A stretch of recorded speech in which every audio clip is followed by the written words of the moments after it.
And as we conclude this conversation, what do you think is your magic as of 2024? Oh, I think my magic lies in envisioning and creating immersive worlds that combine fun, innovation, and transformative goals that are good for humanity and fostering meaningful connections. I think I take humanitarian goals and merge them with entertainment. So it's exciting, but it's also good and hopefully transformative. Welcome to Magic Academy podcast, and today with us is Jasmin. She has been a executive creative director. She has worked with a lot of creative brands such as Cirque du Soleil and Mirwolf, and so great to have you, Jasmin, with us today on our podcast. Oh, thank you, Jiani, for such a nice introduction. It's a pleasure to be here. Perfect. So for folks who are curious to learn more about you, how would you introduce yourself in 30 seconds in a way that nobody has heard about yet? Yeah, nobody has heard about it, I don't know. But yeah, my name is Jasmin Jodry. I'm a New York-based creative director and I specialize in experience design. And in particular, I focus on creating immersive experiences that blend art, culture, and entertainment to deepen emotional connections and craft. That's beautiful. And you've been talking about the immersive experience that transform people and help people to build deeper, more authentic human connections. And that really gets kind of me and our audience interested. So can you share with us a little bit of like why this immersive and transformational experience? What was the founding story behind that? Yeah, thank you. I designed once an experience for the Illuminarium where people went into a world, and that was my first 45-minute experience that I designed. And it was really interesting because normally I'm used to 3 minutes from music videos or 10 minutes from interactive work. And this was like a long timeline. So I literally looked at the Aristoteles drama arc, act 1, 2, 3, and started structuring it like that, more with a narrative arc, with an emotional arc, how I wanted the audience to feel at each segment. And that really got me interested because I really like crafting emotional arcs and making sure that the audience connects emotionally to the content. And because when they do, I find it so rewarding if you get them to participate. The experiences that I create now, they're all about audience participation, co-creation, about giving them agency, really activating the audience. And I find that really rewarding. And let's dive that deeper into the space. So were there any particular stories, case studies that you can share that actually creates an immersive experience, that people actually experience a transformational, like a way of being and deep participation and a deep sense of agency? And so I'm just curious, any stories to share to help us visualize what that looks like? Yeah, sure.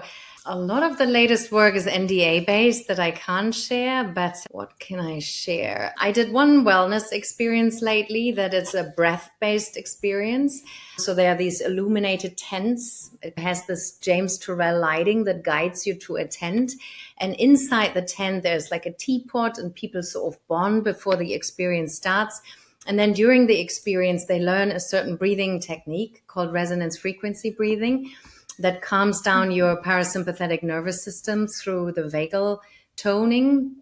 And yeah, so it's wellness based. It gives people the tool to practice this breathing later at home, or perhaps they come back for repeat visits.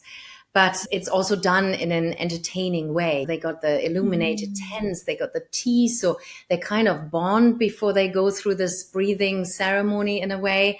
But it has a good outcome. They can learn something, they can apply it at home once they get back. And yeah, so I see them as transformative catalyst experiences, so to say. You set an entertaining stage, but the experiences have a good outcome. They create empathy or human connection or more embodiment. So there's something that the audience takes home and can apply in their daily lives, which I like. So it's not just one-time experience, it's something that they resonate and they bring that into part of their being by practicing it on a daily basis after that particular experience. I think kind of breath work is one of the easiest way to help people develop that transformational skills in like mental wellness and the ability to focus. Yeah, you said it really nice. And sometimes they are more under a wellness umbrella. Sometimes they're more entertainment based. For example, there's one experience,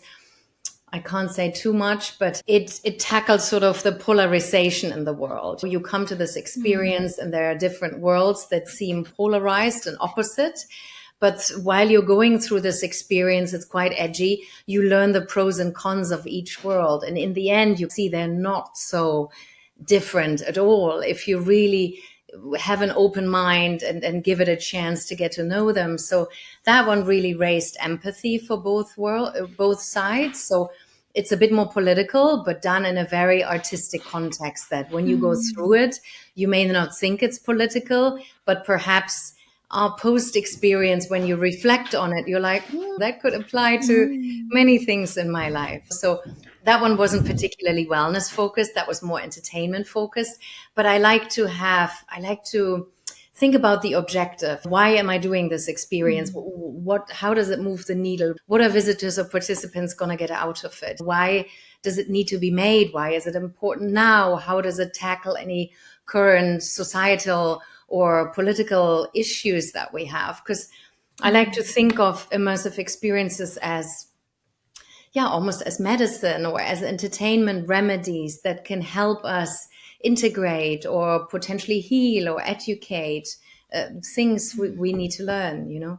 That's beautiful. Yeah, there have been a theme of like immersive media as medicine surging and merging in a space of not only entertainment. I think entertainment is marrying or converging with like healing, mental health, human development, human transformation, evolution, and build stronger connections in a highly polarized world. Yeah, exactly. That's beautiful. And when you design that, do you have like a framework that helps to tackle any sort of like experience design? And when you are presented with a project, say we wanted to design a space where we help people to overcome implicit biases where they're doing team leadership in a corporate or a startup environment, how would you go about it through your philosophy and your framework? Yeah. Yeah, that's a really good question. Thank you. First, I look at the outcome. Why are we doing it? What is the goal? Do we want to get people to interact with each other? Do we want to raise empathy? Is it a creativity project? Do we want to expand people's imagination? Do we want a memory building experience? Do we want authentic self expression? What are the things that we want to enable there? And then from there, once I have the outcome, then I go to the vehicles. How are we going to achieve this? Do we want to leverage play, participation?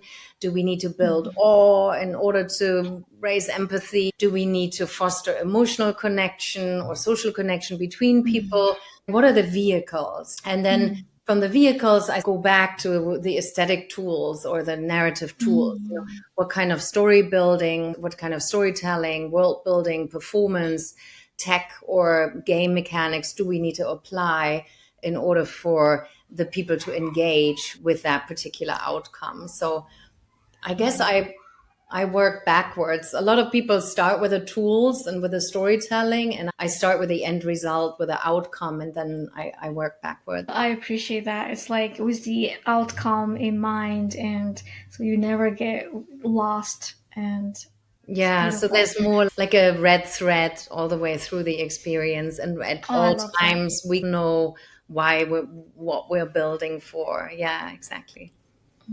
I love that. And you mentioned three keywords that kind of just ring a bell in my head. You mentioned the keyword of awe, you mentioned the keyword of playfulness, and you mentioned the keyword of like social connections. And how do you define awe? And how do you define playfulness? Yeah, I think awe is something bigger. than yourself. So immediately when we feel awe, we understand it's bigger than ourselves. So it increases, it makes us open-minded because it's too big to understand. So we might as We well just just universe is surrender. this. Yeah, we just surrender into it. But that comes with a certain open-mindedness that we lose the need for cognitive control. We just surrender and it boosts pro-social skills. So awe is a really good way to get people to socially connect. So yeah, it's a great way to do that. And I think playfulness, it's like sometimes it's great for interactive projects because you get people out of this academic critical mind. Sometimes as adults, we get so critical about things and we forget this like in the moment, embodied in our presence, carefree, like we were as children. And when you onboard people and you really make them feel, you meet them where they're at, you make them feel seen, no judgment. It's just a zone where they're accepted, they feel safe, and then you trigger them or tickle them to sort of engage. You really can get people to play. I remember once we had it was called Modular. It was a Kinect based installation where people could play with a particle system and it had a dancer in it, but people could also dance with this particle system. And first they were a little shy. And in the end, we couldn't get them off the dance floor when we wanted to shut the place down. And the body language that came out, a hip hopper that went on there had a totally different body language than somebody who had a more ballet background or just a normal person without any movement backgrounds. And it was really interesting what came out of them. It was delightful to see. And they completely played with a particle system. They engaged very playfully, no judgment. And it was just really fun. I love that. And what was the mechanism to build such a space where playfulness can be activated in people? And was there a secret formula? What was that? Yeah, I think we build first, we have to onboard people, we have to make them feel good, feel open minded. And then I think if you drizzle in some mystery and you have them embodied Mm, at the right spot, the mystery, the not knowing, I feel also mm. makes them, so if you don't know, you can't control it either. So then you might as well play more or discover. If you get them in the adventure spirit, in the explorer spirit, I think that's a really good way to make people discover and play. And yeah, they don't know what's coming yet. It's unpredictable. It's anticipation and uncertainty mixed in the right way usually works for that, I find. I love that. And it also resonate with the concept of awe, where we're this tiny person and then the world is so big and it's full of mysteries that we need to explore, and we also need to feel a sense of like agency. Yes, it's big and I have the resources for myself to explore, and so I like that. So it And is yeah, a balance. and maybe sometimes also humor. If you have an Mm. experience, sure, it's always high end, polished, and all that. But if you drizzle a little humor in there, people know that they don't take themselves so seriously and that this is a place to play and not the perfectionism thing. So I think that's nice too. I like that particularly. I see a lot of dance performances, Pina Bausch and stuff like that.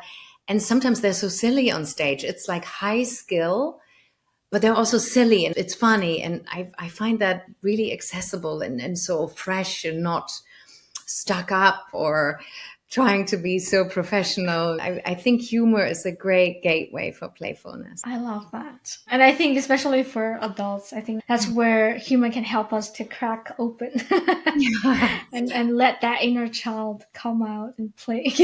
Yeah, it's true. That's beautiful. And as you are designing these type of transformational immersive experiences, you also mentioned about the social connections, the human connections.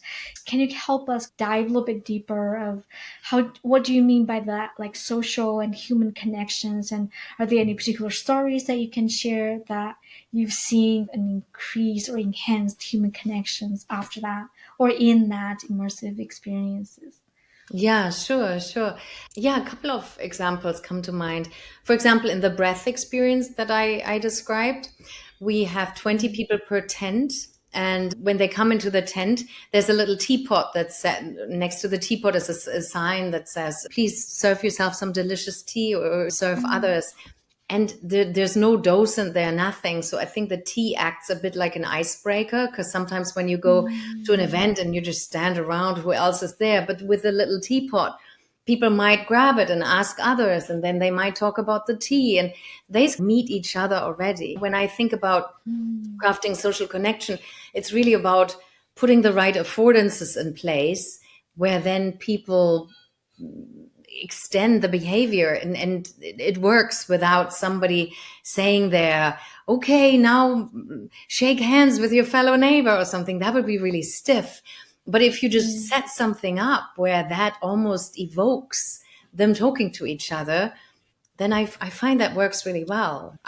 Another example might be we did some projection mapped environments for a bigger project. It was a sort of rainforesty project. And in there we had tropical rainstorms and people were standing in rain puddles, but we designed it for single player and multiplayer, meaning that in the multiplayer ones, people were included in a rain puddle together. And we were hoping that would encourage conversation. Or there were two lakes in there and some flowers and some sea lilies. By stepping onto a sea lily, you would open it and the flower would bloom. But there were singular sea lilies you could open by yourself. And then there were sea lilies for multiplayers where you needed 3 people in order to open a sea lily. So if you came to the experience, yeah, exactly. So if you came to the experience solo, you need to find other people so you can open this thing together with. And it's just little conversation starters like that. Or sometimes when we do workshops, we have you share with your neighbor and you ask them questions, and the questions are general, but they do allow sometimes a deep share. And all of a sudden you've bonded with somebody you've never met before about a subject matter, or something came out. I feel enabling safe sharing is also a really good way to connect people emotionally in a meaningful way. I love that. And are there any things inside of the sea lilies when you open it, or something like surprising coming up, or it's just sea lilies? I'm just curious. Surreal surprises. In that case, there were other surreal surprises, but not particularly in the sea lilies. I'm sorry, I want to open it and see what's in there. And then, so you also mentioned about that safety. And how do we actually build an immersive environment that make people feel safe and inclusive and welcomed and potentially validated and feel like they're being met where they are so they can move forward? How? Yeah, really good question. It's so important. I want to think in the breath experience, we particularly casted a very diverse audience. So, for example, we would advertise the breath experience in also community crisis centers and in the Bronx and Staten Island and in Queens, where normally people might not go to wellness experiences per se. It wasn't just for the Upper West Side yoga bunnies. So we really did a big effort to get people from all sorts of backgrounds there. And I think by seeing yourself represented, or also through actors. In that one experience that we wrote, the more entertainment-based one, we would have actors that manifest diversity. So when you see an actor that represents your own self in a way, I think then you already open up. You feel you're being represented truthfully.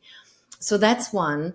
Definitely the representation. The other one is the onboarding. People need to feel safe. They need to know what the rules are of if there's participation, what are the rules, what is their role. And when they understand that and it's clear, I feel then they relax. And it's almost, when I do these more entertainment-based things, I define a certain distance between the participant and the content. But that distance needs to be kept the same throughout the experience. So I can't once put them into an observer position and then in the next chapter, in the next sequence, I want them to participate like crazy. That doesn't work, because first we teach them to be passive and then we would require lots of activeness. So it's almost like finding the right distance between them to the content. Is it crazy participatory, or is it more an observer thing? But then also keeping that consistent so they understand the level of their participation. can they just affect projections by location and dwell time? Or Mm. do their choices have consequences? So is it a branching storyline? Is it an adaptive storyline? Where is the what are the limits? And I think they really understand that. For example, with a particle system, they really understood. And we had hidden things in there and we thought, oh, they're never going to discover that. Yeah, within 5 minutes, they had discovered a lot of it. So then it's also designing for, we put it in 3 different engagement levels. We designed for skimmers, swimmers, and divers. So skimmers are Mm. the ones that just dip their toe into the content. It might be if a friend drags you to an experience where you're like, oh, I have no idea what this is. I'm just coming Tag anyway. along.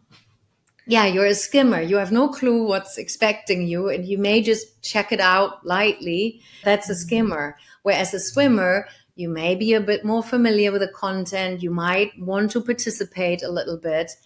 And then the divers, they are like the hardcore, the super fans. They already know.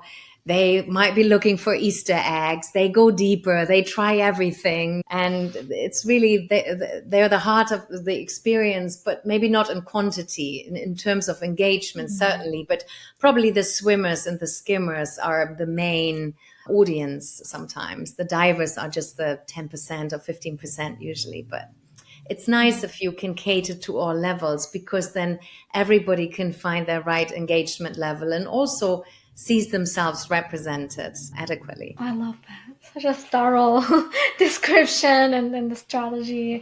And I like how you categorize the participation as skimmer, swimmer, and diver, and that this kind of concept can be applied across discipline, across industries. And it's talking more about the readiness of the participants or the students or the learners in that particular experience.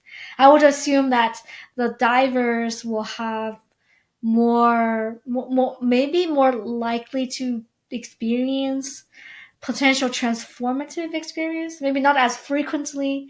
Maybe the swimmer may be able to experience transformative experiences, and that gets me interested, like how can we make the experiences really transformational?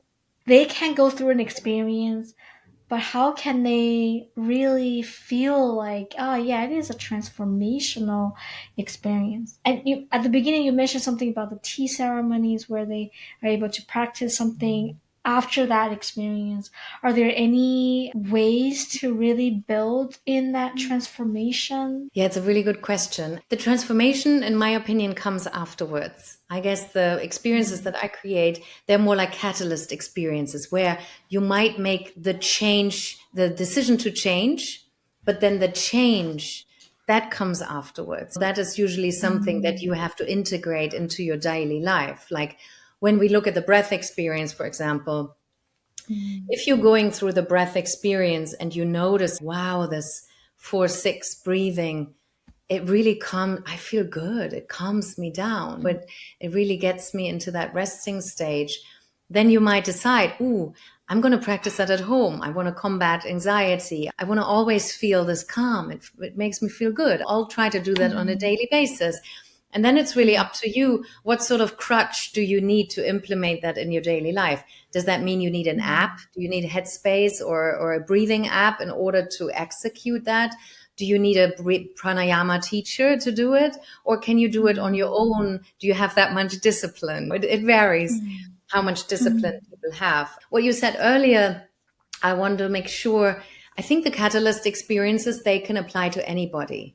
Because otherwise it would be an elite experience if we just designed for the divers. That wouldn't feel too inclusive. So I think we really try to have everybody, if people are ready, if they're onboarded and they reflect, anybody might be ready to incite that transformation and then carry it through at home. In the experience that was all about empathy and tolerance, anybody could think about, ooh, I perceived 2 very different worlds, but they weren't so different after all. What does that mean? We really need to look closer, don't we? We can't just judge something so superficially. I feel like through the pandemic now, people are so aggressive. What I see in New York on the streets, it's just road rage.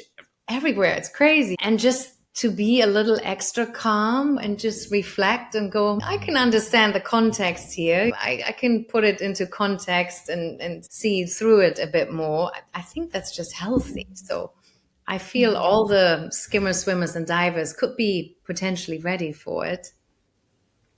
So it's like perspective taking, really emphasize with, oh, this person really annoys me. But yeah, but if you're taking from their perspective, that's something.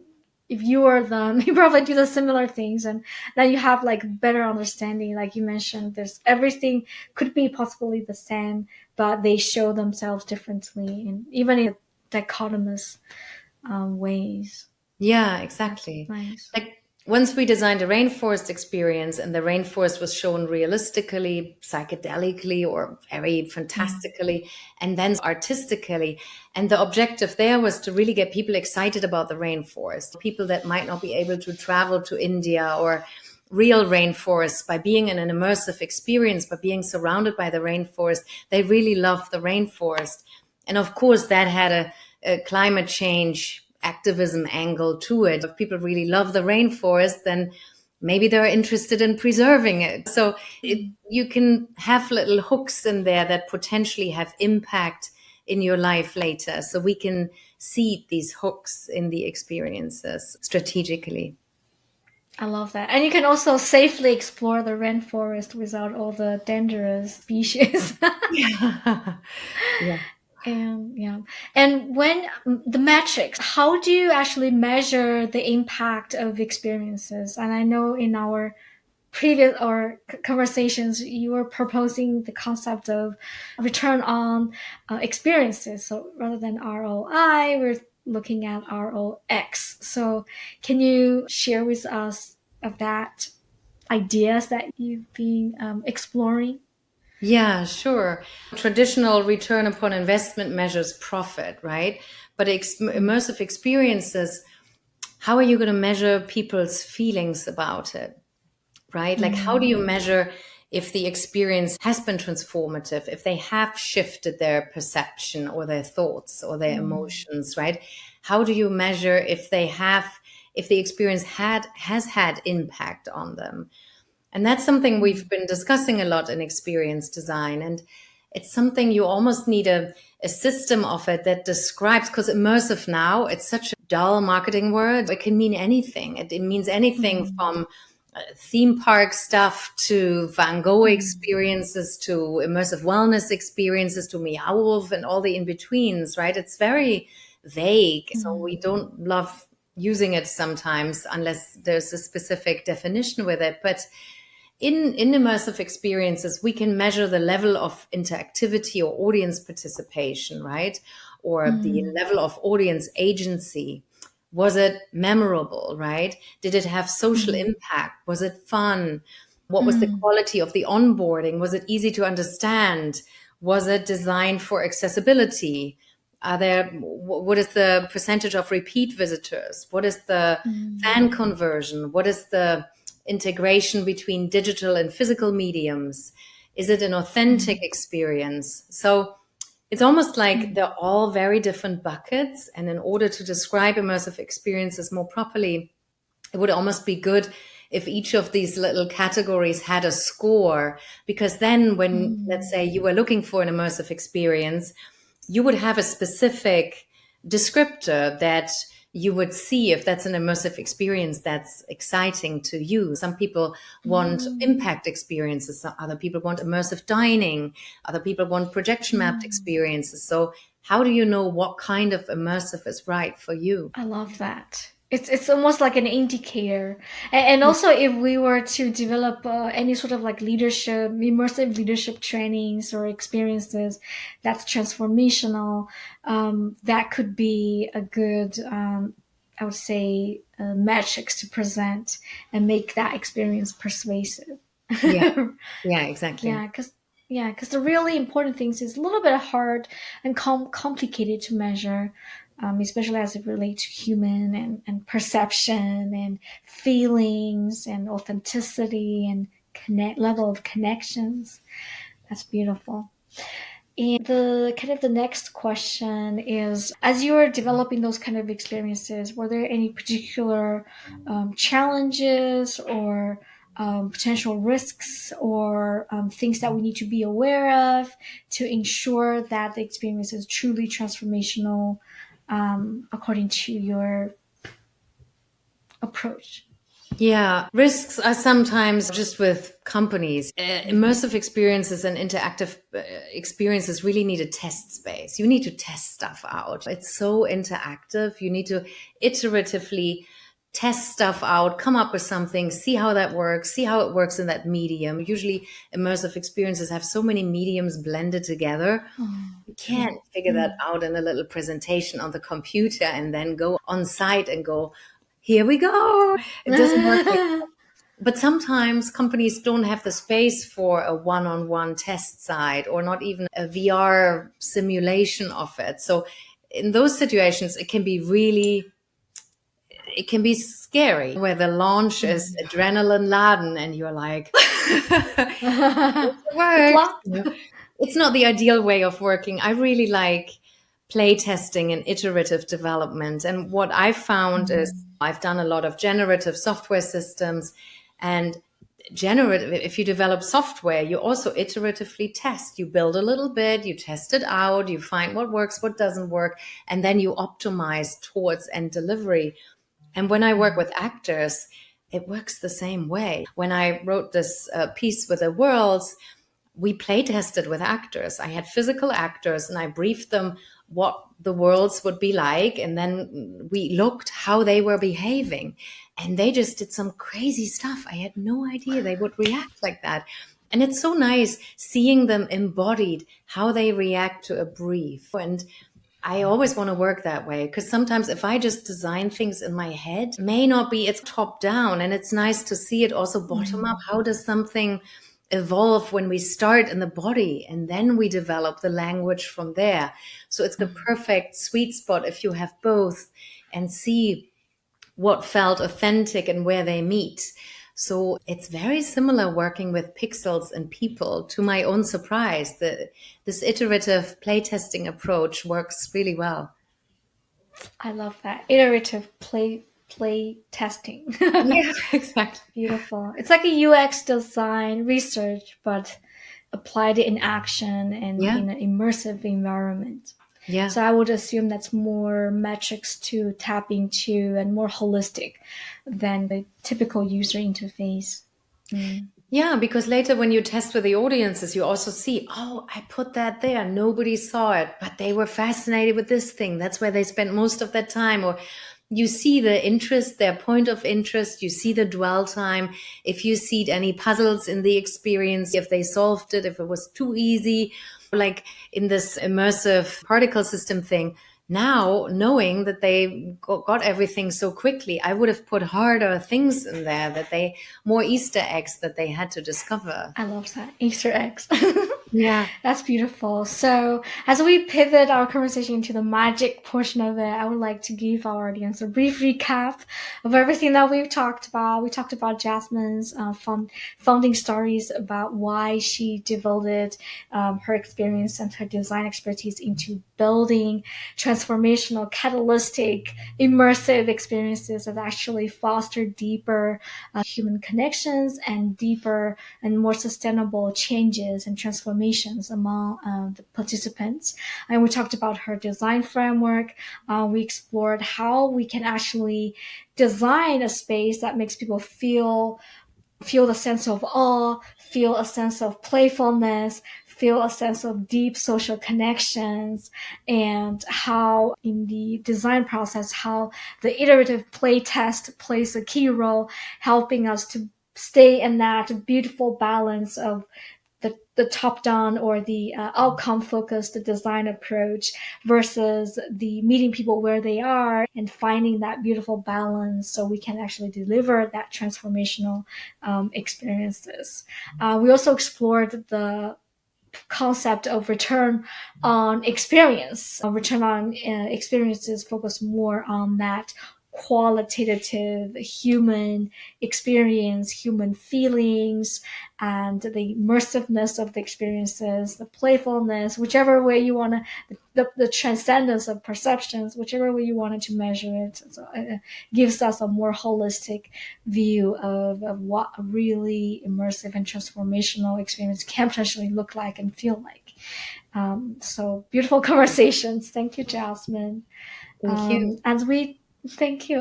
And as we start talking about the magic piece, so Jasmine, we're curious. When you were about 11 years old, what did you enjoy creating or playing so much that time just disappeared for you? Yeah, nice question. My parents were renovating an old farmhouse at the time, so I was always outside. I think I lost my first tooth high up in a tree that I always climbed in, and then I slid down from the branches on the way down. I must have lost my tooth. That was slightly younger than 11. But yeah, I always played outside. I know from it was messy outside because they were renovating a farmhouse, so there was wood everywhere. There were animals running around. Mm. So I played with, I always made this boat out of these wooden planks, and then stories happened on the boat. So it was almost like story living, but I just made up games. I never had a Barbie or like a board game, and I read the instructions and I obediently played with the game exactly the way it was supposed to be played with. I don't think I played ever like that. So I played more free with, I don't know, dirt and wood and stuff I would find outside, leaves, and just made up my little world with that. And I don't know, improvised. I love that. Is that how Take you the played world. as a kid? Yes, yes. Mhm. Take the world. I love to play with dirt and whichever like leaves, trees, whatever I can find in nature. And I think the way to play freely has this magical, it gives a lot of sense of agency. Like as if you have all the things that you need to explore the environment that you're in, and depending on your imagination and can go as imaginative as you want, and it also gives you a lot of hands-on experience. You get to touch the environment and play with the environment. It has some, maybe there's a lot of research I think digging into the hands and how our hand interact with the environment, help us to think and to imagine. Yeah, I bet exactly. you probably have the same experience. Yeah. Yeah, it's really the imagination is your only limit. You can make up anything. And I think by kids just crafting that and not having adults design them toys that says this is the exact meaning and you should use it in this way. There's zero imagination in that. And out of dirt and water, you can make anything. So I think playing like that is really healthy. Yeah, and so free. Were there any particular challenges that in your life that you have to overcome that help to shape such a creative, and you're balancing executiveness and creativity to deliver experiences? Were there any, what experience or challenges help shape who you are and what you're capable of? I don't know exact challenges. One thing I've been really good about is I've never burned out.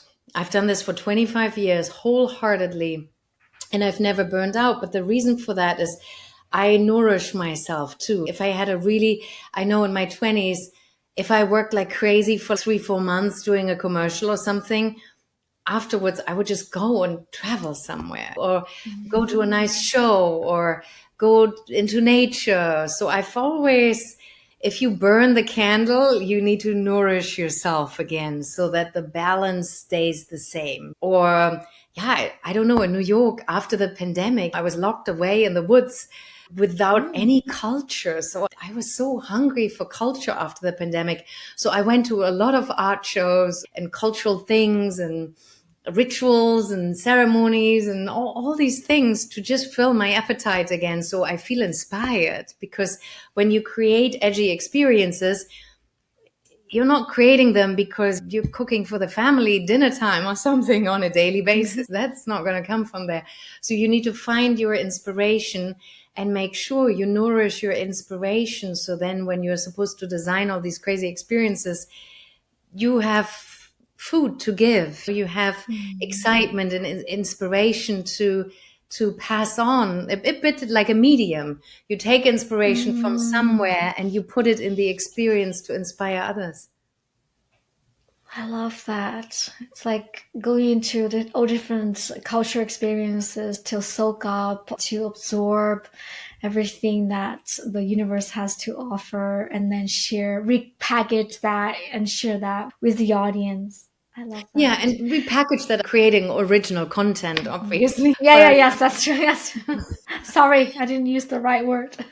no, but sharing the energy back out that you consumed from the inspiration, and hopefully it reaches others and you inspire others. So then it's we are all one, and give and take the energy and pass it back to the community. I think that's nice.